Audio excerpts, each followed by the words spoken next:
শীতের রাতে মায়ের হাতের রান্না মানেই উষ্ণতা আর ঘরের শান্ত ভালোবাসা। শীতের সন্ধ্যায় বাড়ি ফিরলেই মনটা একটু ধীরে চলে। সানজিদা বলল, আজকে কিচেনের উষ্ণতাটা দরকার।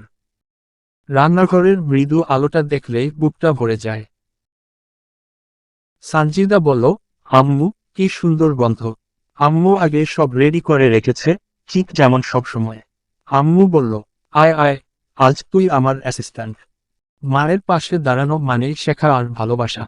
সানজিদা বলল, কি কাটবো বলো? শীত মানেই বিশেষ কিছু। আম্মু বলল, আজ তোকে শীতের স্পেশাল সবজি কোফতা শেখাবো। ছুরি বোর্ডের শব্দ, নীরবতা আর শান্তি। সানজিদা বলল, এই শব্দগুলো খুব আপন লাগে। মশলার গন্ধে পুরো কিচেন ভরে যায়। আম্মু বলল, এই মশলাটা ঠিক এই সময় দিবি। রান্নার সাথে গল্পও মিশে যায়। আম্মু বলল, তোর দাদু এই কোফতাটা খুব ভালোবাসতেন। আমি চুপচাপ শুনি, গল্পগুলো মনে গেঁথে যায়। সানজিদা বলল, তাই তো এত স্পেশাল। চুলার তাপে বাইরের শীত ভুলে যাই।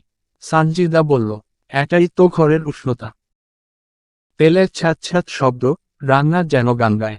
আম্মু বলল, দেখিস, বেশি নাড়বি না।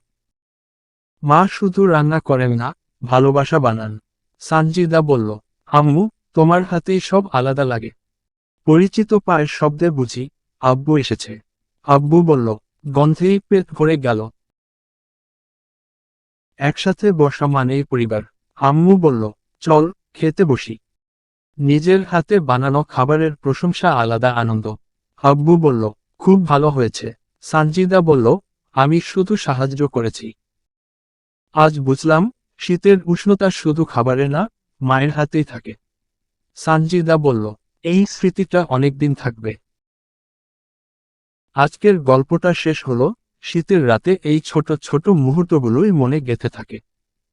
তুমি যদি এই কোজি গল্পটা ভালো লেগে থাকে, তাহলে লাইক দাও, কমেন্ট করো আর সাবস্ক্রাইবও করতে ভুলবে না।